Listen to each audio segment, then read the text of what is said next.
Hello, this is Robert, CTO for AIO Integrations, doing our weekly rant for this week. Happy Monday, everybody. I hope you had a fantastic weekend. Us here in Houston, Texas, we had a hell of a storm come through on Friday night, Saturday morning. It was definitely a house shaker. Luckily, no crazy stuff, but it definitely was loud and noisy and scared the crap out of every animal I have. But let's go ahead and get into it. I'm actually pulling some stuff from Wired today. Some of this is duplication from some other sources, but I thought it was a lot more relative to both the personal and small businesses out there that are mainly our key clients. So I want to talk about, I talked about in our last episode what's going on in the phone market, and I talked about how these things are the key to your life. Be very careful about what you load in them. Be careful about what you do with them. They are not toys. They're games.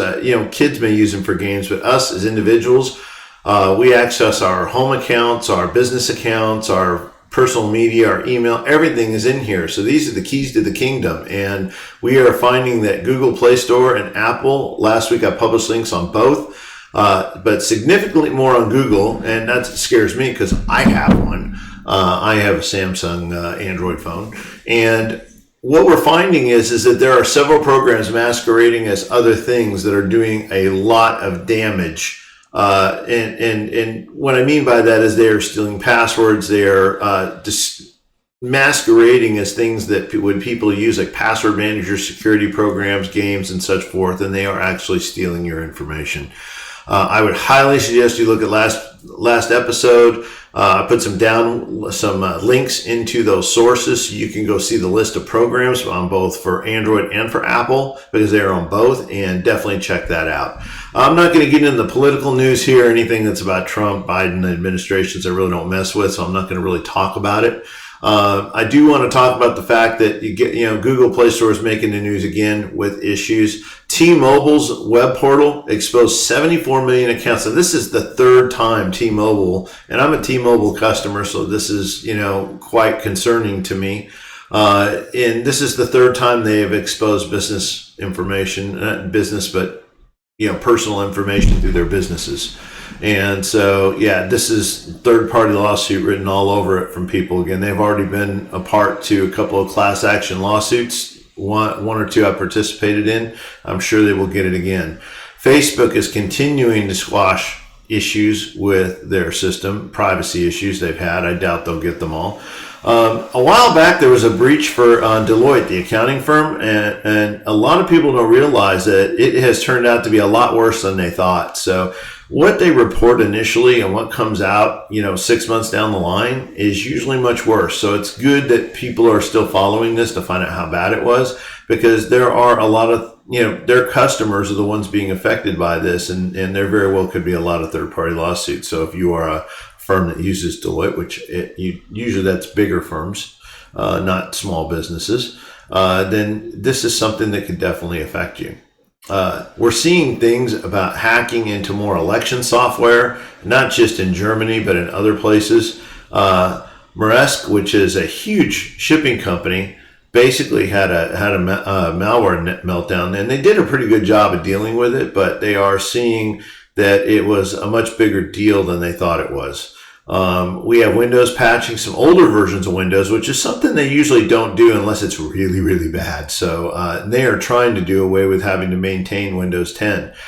Big push right now. If you find your system, you're a Windows 10 user, and you come back over a weekend and find, oh my God, how'd Windows 11 get on my system? They are pushing it hard, as next year Windows 12 is due to debut. So that will be something that continues on. Again, I'm going to scroll over this stuff about this, any politically motivated stuff. I did want to mention that we are seeing more and more hackers beat two-factor authentication to rob bank accounts. And this is a direct result of the hacking onto phones. So you need to definitely be careful about your phone, about what you use. Use different passwords and things for your bank accounts than you do for things like social media, so they don't, and email, so they can't compromise those things. Let's scroll on down a little bit harder. Now, this is kind of funny, and I laugh at this stuff because I would never have a dishwasher that's connected to the internet. But what they're finding is people. There are a lot of people though that have internet connected refrigerators. They have internet connected microwaves. They have internet connected barbecues and all sorts of other things, as well as Alexas. And what people don't realize is that these are what's called IoT devices, Internet of Things devices, and these IoT devices are actually even more susceptible because they don't get updated nearly as much as your PC does.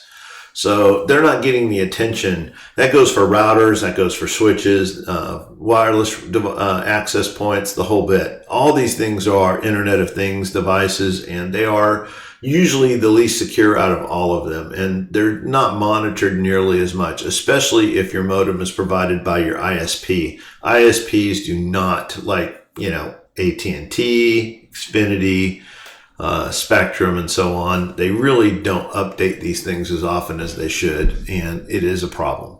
Okay, getting down here, the Yahoo hacked again. Boy, that's doesn't surprise me. This year we have seen GoDaddy hacked. We've seen Yahoo hacked again. T-Mobile twice. We're seeing some very big things in the way of them going after big businesses, but we're also seeing them make huge jumps into supply chain. And what I mean by that is like employee sourcing companies for hotels, employee sourcing companies for healthcare. They're going after supply chain and into certain verticals. And this is something to be aware of if you're servicing any of that. So you need to be careful. I deal with businesses of all kinds in what we do. And we have people that work in all those segments I just mentioned. They actually have businesses in all those. Small tax firms, accounting firms are becoming bigger targets because they have access into multiple people's stuff. ISPs are always a target. We have to be very careful about what we do. One of the things we are going to be promoting as a company very soon, a lot of people, I talk a lot about XDR and EDR software. EDR is an acronym for Endpoint Detection and Remediation.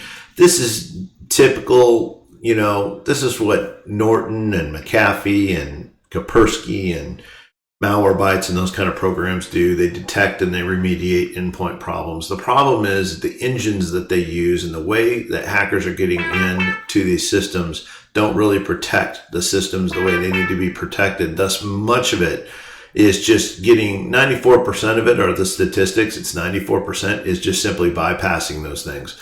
XDR software, on the other hand, uses artificial intelligence at the endpoint. So you actually have a thinking, intelligent program looking for things in real time, and it does a great job at isolating those things at real time and getting those threats back. It manages the network side of it, the file side, the memory, all aspects of what's going on in your machine. These things are typically only available to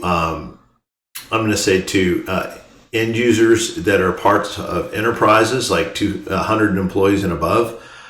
We actually specialize in 100 employee and below companies. And so we actually have solutions for those companies that include that type of technology. But we also are working with another company who I do consulting for that is releasing a consumer variant of this program that's going to come with some financial protection, and it's going to be for individuals, not businesses. But it's going to be the same exact software that they use on the enterprise side. So, and SOC, Security Operations Center, the exact same procedures. So you're not just buying software, you're actually getting a service, which is absolutely wonderful. I'll have more about that on this next one. We're hoping by next week we're going to have some announcement news on when that's going to be available and how to get it. And we'll send you guys a special code to get you a discount on it. So definitely check in. We'll see you next week. That's what's been going on. Oh, one thing I wanted to mention, I totally forgot to tell you guys about. Let me go ahead and AIO as of, and I think I may have mentioned this before, and I got to learn how to spell here. Training.AIO integrations. Well, and again, I can't spell. .com. There we go. And if you hit that site, you should come to our new training site, and we have released a free cybersecurity awareness basic training program. highly recommend you take this. All right. This not only, it's conducted by myself. I've been doing classes now for better than 3 years to small businesses. We take a trunkized version, a smaller version. I'm making up my own words again. Smaller version of that program. We cut it down into, basically turned it into 3 sessions. There is a test during it, so we do make sure you're paying attention. There's 3. There's about understanding what the threat is. We talk about attack methods and protection methods. And then we also go on and talk about the financial implications of breaches as far as liability, compliance, reputation. And the last 2 minutes of that, because this initial training was meant for our paid customers and is actually used by our paid clients as well, we have actually turned and made that. We've put some information in there about the product we offer to small businesses. And it is really, really a great product because it's a fully managed solution and it's so reasonable.